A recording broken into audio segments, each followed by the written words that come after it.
नमस्कार दोस्तों, राजनीति के चाणक्य चैनल पर दोस्तों आपका स्वागत है।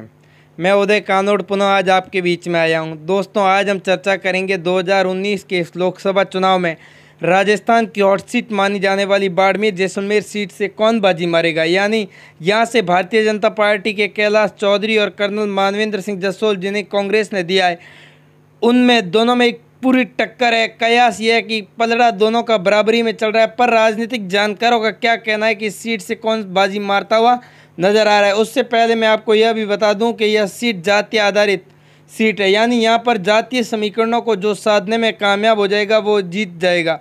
और इन जातीय समीकरणों में कौन कौन सी जातीय समुदाय किस किस के पक्ष में जा रहा है, मैं उस पर चर्चा करूं उससे पहले मैं आपसे अनुरोध करूंगा, अगर आपने अभी तक हमारे चैनल को सब्सक्राइब नहीं किया तो दोस्तों सब्सक्राइब कर लीजिए।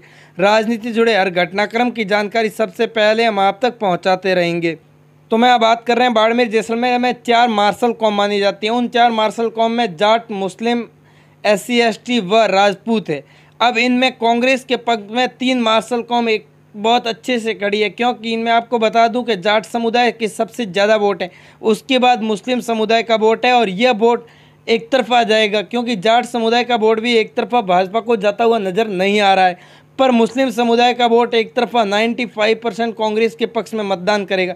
वहीं SC ST वोटिंग को भी अगर करीब से जानने की कोशिश करें तो 70% यहाँ भी कांग्रेस के साथ जाते हुए नजर आ रहे हैं। और राजस्थान के जो राजपूत समुदाय और सीकर कांड के बाद यह भी थोड़े से मानवेंद्र सिंह के पक्ष में ज़्यादा जाते हुए नजर आ रहे हैं, क्योंकि भारतीय जनता पार्टी यहाँ प्रत्याशी हैं कैलाश चौधरी, वो चौधरी समुदाय से आते हैं। ऐसे में उनकी तरफ थोड़ा झुकाव लोगों का कम हुआ है इस सीकर कांड के बाद, वरना 60-40 का मामला लग रहा था।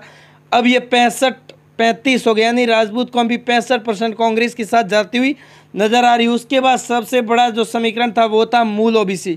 कयास ये थे कि मूल OBC के 75% वोट भाजपा के साथ जाएंगे।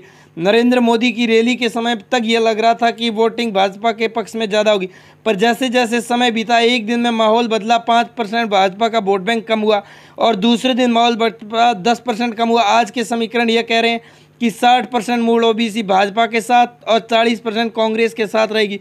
तो ऐसे में सभी जातीय समीकरणों की मानने के बाद यही नज़र आता है कि यहाँ से कांग्रेस की राह थोड़ी आसान नज़र आ रही। अब देखना यही है कि किस्मत में ये जीत लिखी हुई है, क्योंकि आखिरी तो वही काम आएगा। पर जो हमारा राजनीतिक जानकारी कह रहे हैं और जो सर्वे बता रहे हैं वो यहाँ पर कांग्रेस की जीत बता रहे हैं। धन्यवाद दोस्तों।